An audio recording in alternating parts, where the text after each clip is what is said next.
welcome back to my course on literary theory. In this brief lecture, I'll be generally speaking about feminism, different kinds of feminisms and different waves of feminist theory. I will also then add specific lectures to some specific feminist theorists. But the purpose of this brief lecture is to just introduce you to feminism theory as part of literary criticism series, literary theory series.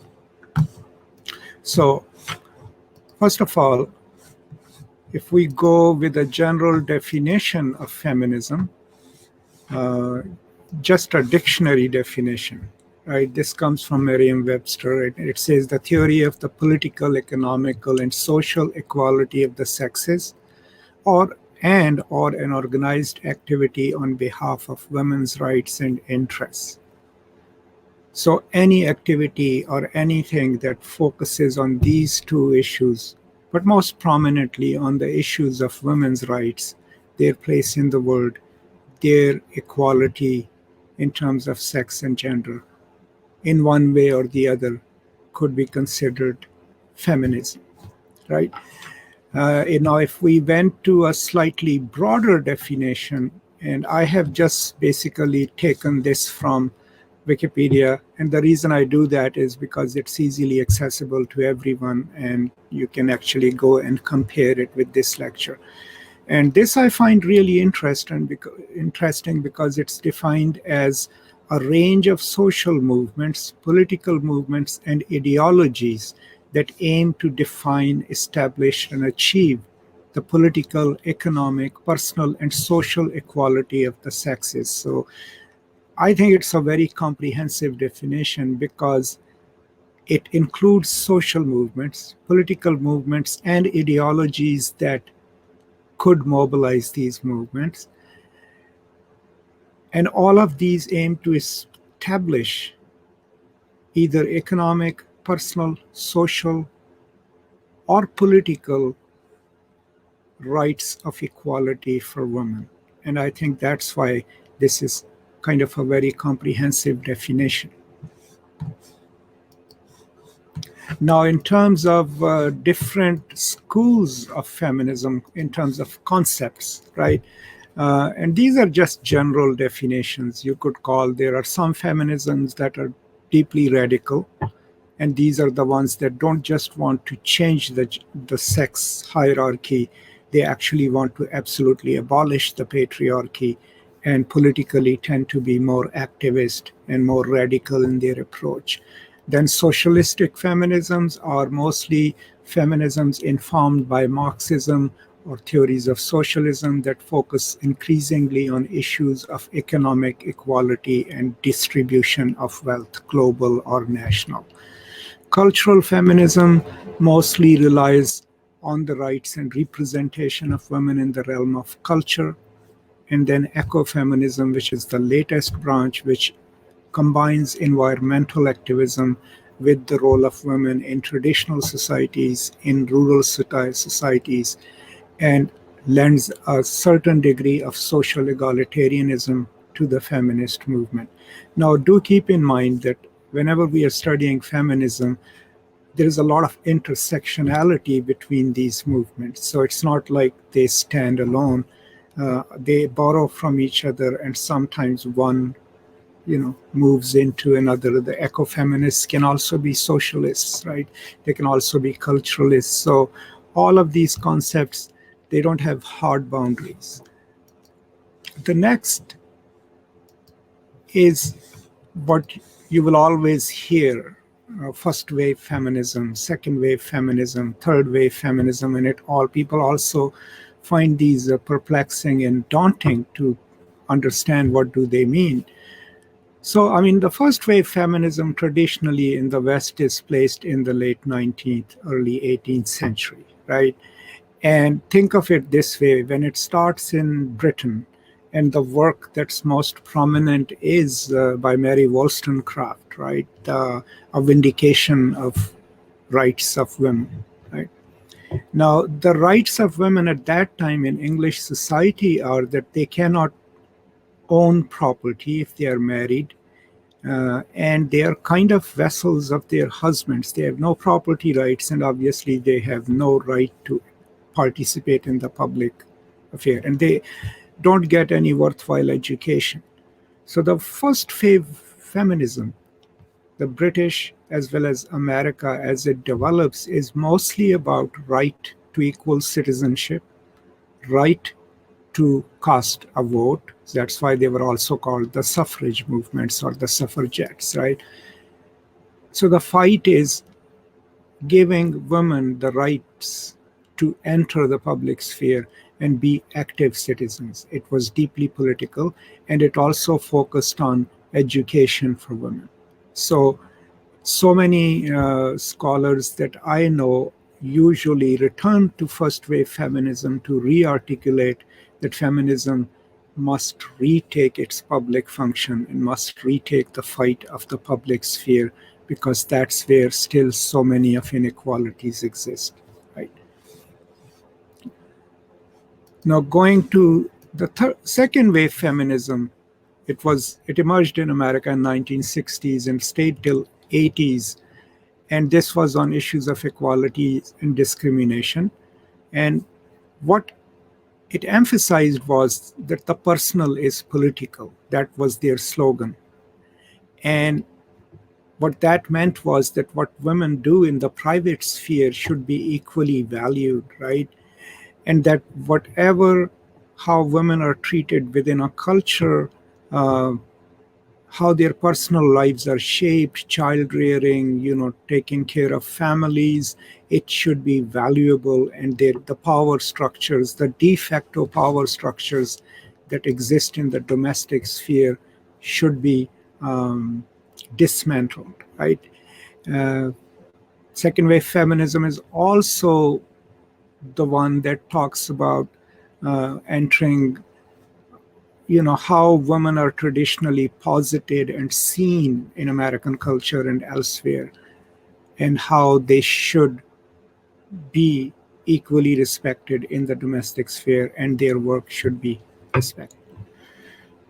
So second wave feminism also is criticized deeply by women from the minorities at all because of its deeply middle class white emphasis. Especially one of the fights was that women should be able to access the public sphere and have jobs, even blue collar jobs. And the working women of color basically said, we've been doing this all our lives.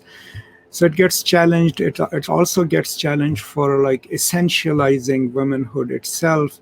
And hence, in the early 90s, a lot of people would say that with the testimony of Anita Hill in 1990s in the US Senate to a group of men, and how she is dismissed and is dismissive, is when most feminists believe that the third wave of feminism is launched. It's more intersectional, and it is also more sensitive to issues of race, ethnicity, class, religion, gender, and it becomes more intersectional because more voices of feminists other than middle class white feminists enter the arena. And if you look at post-colonial theory, this is when major voices of post-colonial feminists also emerge, like people like Chandra Mohanty and others, even Spivak, who then start challenging the white middle class origins and assumptions of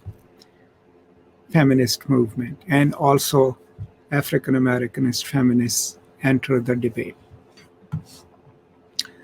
And then moving on to current state of, a lot of people believe that the fourth wave feminism was launched in 2012 or initiated in 2012, and it is characterized by a focus on the empowerment of women and use of internet tools. So it's centered on using social media and all the other media, and focuses more on the voices of the groups that have either been excluded because of class, because of gender, And then fourth wave feminists advocate for greater representation of these groups in politics, business, and argue that the society would be more equitable if policies and practices incorporated the perspective of all the people. So increasingly, the fourth wave, if we could call it that, is more inclusive, more diverse, and uses the modern technology to enhance the level of debate. Now, quite a few feminists also argue that the rise of the Me Too movement has launched a fifth wave of feminism, which is still in practice and still stabilizing itself. So, overall, if we were to look at feminist over the last 200-300 years, this is a very general lecture. The first fight starts with women, first of all, declaring that they were not less than men and that they should have access to education and hence have access to the public sphere, to jobs, to careers. They should not just be considered frivolous and domestic. In the second wave feminism, this fight then turns into towards the domestic sphere and starts addressing the issues that are unreported, about which there are no laws. So issues of marital rape, issues of consent, issues of domestic violence, issues of providing shelters for women who are battered, issues of providing therapy or public places of safety for women. These become prominent. And then the crisis of sort happens when people realize that it still is very middle class, white women centric, right? And then the third wave feminism then becomes more intersectional, takes into account the voices of the marginalized groups, of the women, but it also in some ways becomes more theoretical because the French theory comes in, and we'll talk more about that. And this whole idea of Vive la de France, right? We will celebrate our womanhood separately, also becomes prominent in the third wave feminism. And so now, like for example, my mentor, Robin Goodman, is one of the good scholars on feminism, and her argument over the last 2-3 books has been to argue for borrowing back from first wave feminism, to turn feminism into the public sphere for the rights of equality in the public sphere and for access to the public sphere, to jobs, to equality, to political rights, because defanging feminism of its political mission and reinscribing it into the private sphere in a way ends up doing the job of the patriarchy. So overall, this is just a very brief introduction to feminism. Now remember, in America, early feminists were deeply connected to the abolitionist movement, right? And are equally as prominent as the abolitionists. And feminism in one way or the other, what it teaches us, because it challenges the basic and the most ancient hierarchy, structured hierarchy of dominance of male sex over the female.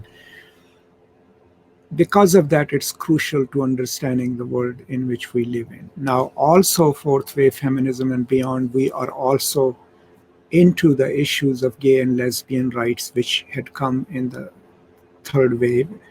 We are also into the rights of transgender people. And all of that also becomes part of the feminist debates, right? Now, how do we apply it to literary texts? It's anytime we read a text, when we ask whose point of view is it representing, we are looking at how are women represented, what do they do in a novel, are they subservient, are they autonomous beings? These are all the questions that we can ask. Is we are coming from a minority place, or as a post-colonial perspective, we can see how women of color, how African women from outside of United States or Great Britain, how they are treated, how they are represented. All of these issues become part of our reading of these texts. And then the debates continue. Feminism is not a cohesive monolithic movement, right? I think the main refrain that we can assign to it is that at stake is a fight against any cultural, political, patriarchal notions, right? Any policies that either exclude women or declare them less than the others or less than men, right? The fight basically is that it can be in the cultural sphere, it can be in the political sphere, and knowing all these debates and being aware of the subtlety to how women are treated or represented or spoken about is crucial in literary studies. Now, as I promised, I will add some textual materials, some history, and eventually have more detailed lectures about some of the major thinkers and theorists of different waves of feminism. Until then, this is all I have. I hope it was useful to you, and I hope to see you next time. Thank you so much, and goodbye.